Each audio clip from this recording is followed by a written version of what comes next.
Lecture 20, Alexander the Great in Romance.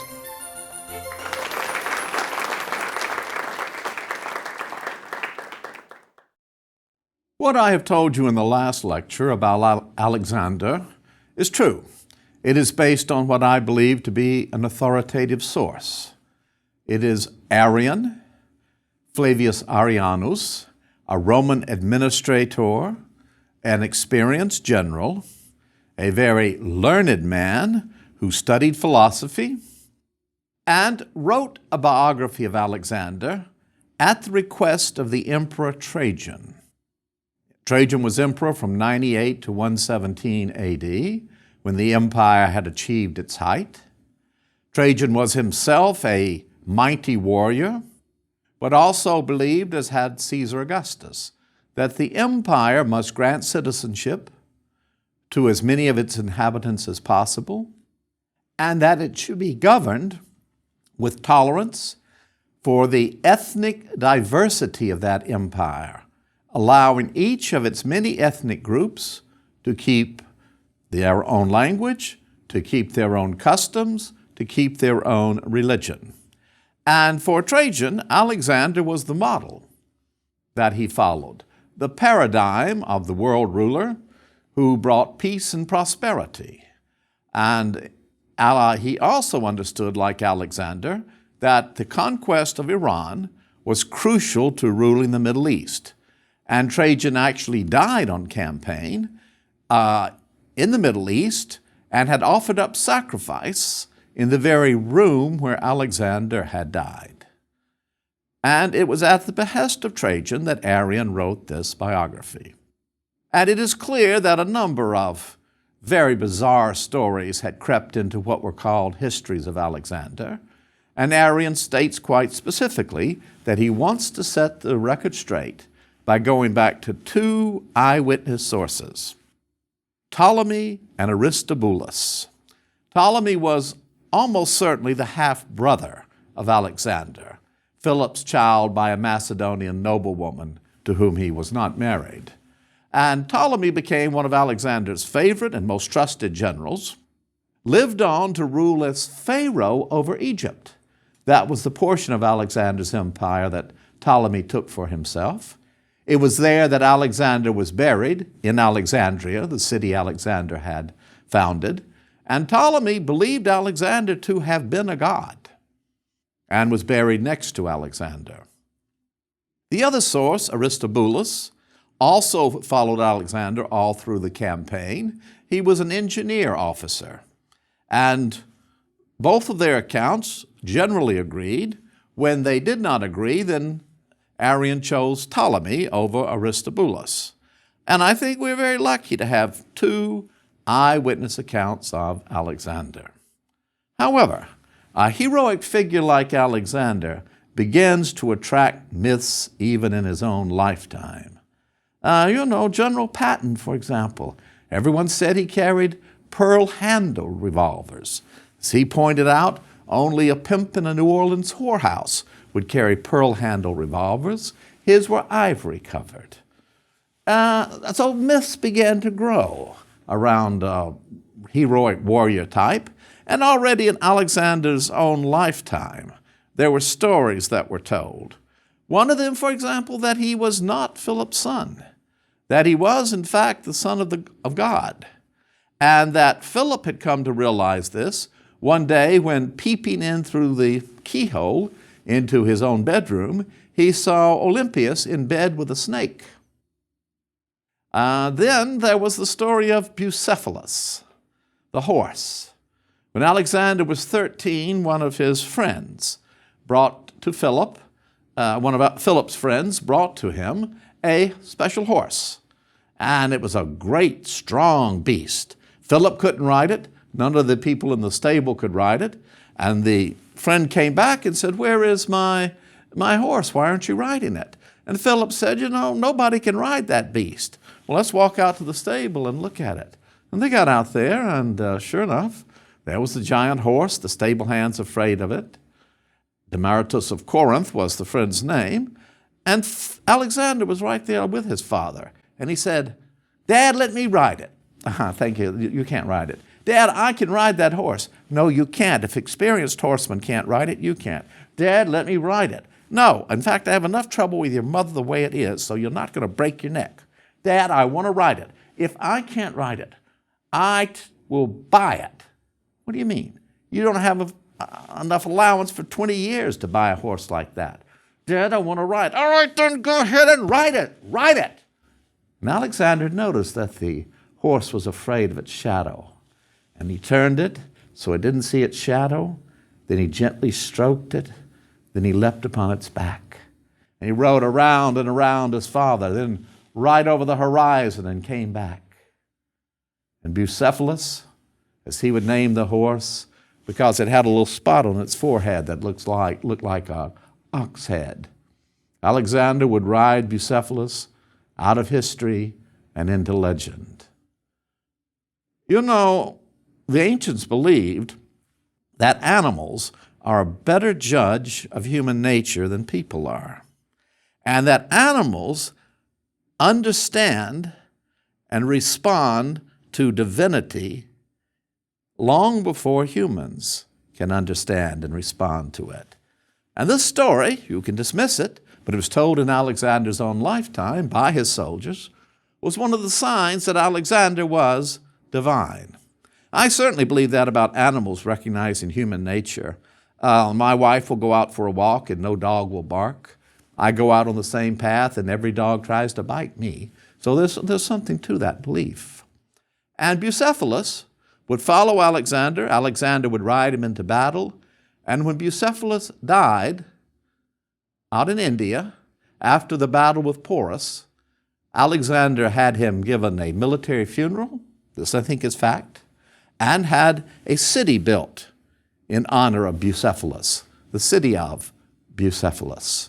And then there were somewhat more risque stories, like about Alexander on campaign, and his men already told around the campfires to new recruits that came in, and stories like this. Say, boy, you going to be all right when we go into battle? Yes, you stick close to us. We'll take good care of you. Says, hey, I've got a question. Why isn't Alexander married? Now, I don't know what you've been told, what you've been listening to, but Alexander is just as crazy about girls as the next guy. He just doesn't make a big deal out of it. I'll tell you something that shows you about Alexander. We were up along the Yaxartes, weren't we? Yeah, that's where we were. The Yaxartes, up in Scythian territory. And we were encamped, and there's a lot of noise, and these women came riding into camp. And they were Amazons, full war dress. And the Amazons, you know, they live far to the north. They keep their men on an island, and once a year go over and mate with them. But otherwise, the men have no power whatsoever, and the Amazons do all the fighting. So the Amazon queen got off of her horse, and she said, "Where is this one who calls himself Alexander?" And Alexander came out of the tent, and she said, "I want to make a baby with you." Alexander said, "Okay. I warn you, no man can satisfy me." That's okay. 13 days later, she came staggering out of that tent. "Come on back," said Alexander. "We're just getting started." But she rode away, and believe me, boy, there's a little baby Alexander growing that will one day rule over the Amazons. So these stories already began to accrue to Alexander, and that's how history gets turned into myths. Anecdotes like this, celebrating the prowess, the divinity, the manliness of the warrior, begin to grow. In the case of Alexander, already by the 1st century BC, there were, however, not just stories tacked on to factual history. There were full-blown romances, novels, fabulous mythological fiction centered around Alexander. And by the 2nd and 3rd century AD, in the heyday of the Roman Empire, this was the standard vision of Alexander the Great. It's one of the things that Arrian wrote to contradict. And this was the romance of Alexander. It was attributed to a real historian, Callisthenes, who had traveled part of the way with Alexander and written a very panegyrical history of Alexander. But this is called today by scholars Pseudo-Callisthenes, because it was certainly written well after the death of this real historian. We don't know the author. What we do know is how popular it was. And in various versions, it would go all over the world. It forms part of the Romantic literature of Persia, of Afghanistan, central to songs you will hear around a campfire in Egypt today, where they tell the story of Alexander of the two horns, the ram horns of power that he is portrayed with on his coinage. It was translated into ancient Ethiopian, of course into Latin, and from Latin on into French, into English, and all through the Middle Ages, this romantic vision of Alexander, this mythological Alexander, was one of the favorite reading materials. And in fact, it was brought into being by the fact that in the 1st century BC and in the 1st and 2nd and 3rd century AD, there was a large literate public. Literate, but not especially well educated. And so they didn't want to read Plato, they didn't even want to read the Iliad, but they loved reading this pulp fiction, that's what it is, about Alexander. And it allows us carefully to delineate the central themes that make up a hero transformed from history into myth. 1, the magical childhood. 2, the magical birth of the hero, and the way in which both childhood as well as the birth underscore what the hero will become, his great qualities. Then 3, a set of fabulous campaigns in the case of a warrior like Alexander. And 4, a quest in search of immortal life, immortality. And finally, a tragic death through treachery. So in this Alexander romance, and it exists in many different versions, but these stories all are found in the major versions of the Alexander romance, as we will call it. First of all, he is not the son of Philip, not the son of God. He is the son of a scheming Egyptian pharaoh, Nectanebo. Egypt plays a prominent role in the Alexander romance, and it's generally thought that the first versions of it were composed in Alexandria in Egypt, the city founded by Alexander. And the Nectanebo, when the story begins, is Pharaoh over Egypt. And there was a real Nectanebo who was Pharaoh over Egypt. He's a magician, however, as well as a king, and he never has to fight a battle. What he does when an army attacks is that he builds little wax images of his enemies, their boats, their cavalry, their infantry. Then he puts them in a big pond of water, sets them afire, and they melt away. And so the enemy forces melt away, a kind of voodoo. But he learns that the Persians are about to attack Egypt. And the Persians did conquer Egypt in the 6th century. And he learned that the Persians were going to attack, and he set up all his little boats and so on. And when he burned them, nothing happened. So he knew from that the gods had turned away from him. Now, Nectanebo, this would have been happening in the 6th century BC. According to the romance, it happens in the 4th century BC, but the romance really isn't much concerned with chronology. It's concerned with entertaining you. Nectanebo makes his way to Macedonia, to the capital at Pella. He is recognized as a famous magician, honored as a former king, and falls in love with Olympias and wants to sleep with Olympias. Oh, all these romances have to be risque, and you'll just have to forgive me for telling what they tell. And he tries to come up with a way in which he can seduce her. She tells him, I'm unhappy in my married life. We don't have a child, Philip and I. He's a real womanizer, and I'm afraid he's even going to divorce me and marry some younger woman. And I need a child. And Nectanebo says, well, I think you should have a child by the god. By the god? Oh, yes, the great god Amun-Ra of Egypt. Oh, how could I do that? Well, I have the magic if you will let me live in a room adjoining your bedroom. Well, of course. What would the God look like when he comes to me? Well, he will come to you first in a dream, and he'll be a middle-aged man, gray-haired, a little bit like you. Well, he may look a little bit like me, but he'll be Amun-Ra. Well, of course, he gives her a potion. She falls asleep, and he comes in and sleeps with her. And when she wakes up the next day, she calls him in and said, gosh, I was asleep during all of that. I really want to be with Amun while I'm awake. And so Nectanebo says, all right, he'll come to you tonight and you'll stay awake. Now, how am I going to do this and she not know it's me? He'll come to you in the form of a snake. A snake, yes.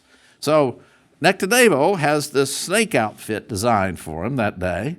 And then he comes crawling in and gets into bed with Olympia, and Olympias, and they conceive. Then Philip becomes suspicious, and he asks Nectanebo, do you know if my wife is pregnant? Why would you ask, O king? Well, she looks pregnant, and two, I had a dream in which her body was sewed up with papyrus string, and then on her body was like a golden disc with a lion, the sun, and a spear. Oh, then she's pregnant. You don't sew up something that's empty, and that disc means she will have a child by God, Amun-Ra, and he will conquer as far as the sun goes and be like a lion. Oh, well, I can deal with that. Alexander is born, and the only problem Philip has with him is Alexander's appearance. Now, Alexander in real life was a handsome man, not very tall, perhaps about 5'5", long blonde hair. In this, he was about 4'11". He has one black eye and one white eye. And his hair is like a lion's mane, and he has little sharp teeth, like little nails. So he's a curious-looking little fellow, but he's this king's son, and he's also a real trickster. And he wants to compete in the Olympic Games. Now, Alexander never competed in the Olympic Games, but this romance figure wants to. And all the people competing are sons of kings, and the champion is Nicolaus, the son of the king of Arcadia. And Alexander and he start off with the rest of them. They pull well ahead of each other, and then Alexander runs into him, knocks the chariot of Nicolaus over, then runs back and forth over Nicolaus to kill him, then runs on and wins the competition. So he's the trickster. And all through the Alexander romance, Alexander will never fight a battle if he can win it by trickery. His father's death is also wildly described. His father was assassinated by a member of his bodyguard called Pausanias. But in this story, Pausanias is a wealthy Greek who wants to carry off Olympias, and he runs in and stabs Philip to death, and Alexander has to save his mother. So that's the first part. Then begin the campaigns. And all of these fictional romances have to have the most wildly confused military campaigns. And this romance of Alexander has him going all the way to Rome, conquering Rome, back to Greece, back to Sicily, and the really important battles are treated in the most curious fashion. Darius, and how did Alexander finally conquer Darius? That's almost a footnote to all of these campaigns that never happened in places Alexander never was even. But the campaigns against Darius are described. And the first one occurs at the river Stangra. Now, I don't know where that river is. No one does. But it's a river that generally freezes. Alexander doesn't want to go up against the full army of Darius, so he has a plan. And he disguises himself, and he's the master of disguises. He disguises himself and goes to the court of Philip, crosses this frozen river to get there, and says he is an ambassador from Alexander. Well, Philip says, I'm determined to kill, not Philip, Darius says, I am determined to kill Alexander, but he was kind to my ambassador, so I'll give you a meal. So they're eating there at the banquet table, and Alexander starts taking the golden goblets he's being served with and putting them in his cloak. And everybody sees it, and Darius says, why are you stealing my golden goblets? Oh, that's how we do in Macedonia. It is? Oh, yeah, we always take the goblets that we're served with. And one of the Persian noblemen gets suspicious, and he says, you can't hide your voice. You're Alexander. Alexander runs out of the room with all these golden goblets in his cloak, jumps on his horse, and roars off. Well, the whole Persian army comes chasing after him. Alexander gets across the river, but when the whole Persian army starts trying to cross the frozen river, it collapses under them, and most of them are drowned. Oh, by the way, Mom, Alexander writes in one of these letters to his mother that is so much a part of this romance, I also fought another battle at Issus with Darius. And he had so many men, I didn't dare go up against him. But what I did was take some, like 300,000 goats, set them afire. They went running towards the army of Darius in the dark. The army got all confused, and then we fell upon them and killed them. Oh, and what about my battle with Porus? Yes. Porus had all those elephants. And what I did, Mom, you'll be so proud of me, is I got bronze in massive amounts, had an equal number of bronze elephants made, then heated them till they were just bright red. The elephants of Porus charged my brazen elephants, burnt their little snouts and their tummies, and ran away crying. But I still had to deal with Porus. And Porus had this very large army, and what was I going to do to him? I went up to him and I said, Porus, rather than all these brave men dying, can we not settle this man to man? Porus was about 8 foot tall, Mom, and you know I've never gotten even to 5 feet yet, so it was going to be a struggle. And I said, but one thing, I wonder if we shouldn't talk about the rules by which we're going to have our man-to-man combat. And Porus said, well, what do you think? Bam! I kicked him right in the groin, Mom. And when he turned over, I stabbed him and stabbed him. You'd have been proud of me that day, Mom. So I've conquered, and now we're going to go off on a quest. It'll probably be some time, Mom, before I can write you again. So the hero as a trickster, and then the quest. And off they go, because Alexander, and this was true, wanted to march all the way to the end of the world. And in this, he wants to march all the way to the end of the world. And we set off, and he tells his mother this in a long letter he writes at the end of his quest. We came to a land where the men had no heads, and they had an eye in their stomach. And then we came to this land where the men were 6 foot tall, as skinny as a lance, as a spear, but wore a lion skin. Almost sounds maybe like Maasai warriors, the ancient days. Then we went on and we came to a land where there was this huge fruit on the trees, and the sap was so tasty. But suddenly a voice boomed out, do not partake of the sap. So we went on. Then we came to this land, and these people were called the apple eaters. And we tried to be friends with them. We even offered them one of our women. And this apple eater ate her. Yeah, just tore her all to pieces. Well, we attacked them and finally got out of that mess and then went on. We came to a land where the centaurs lived, and they wanted to fight.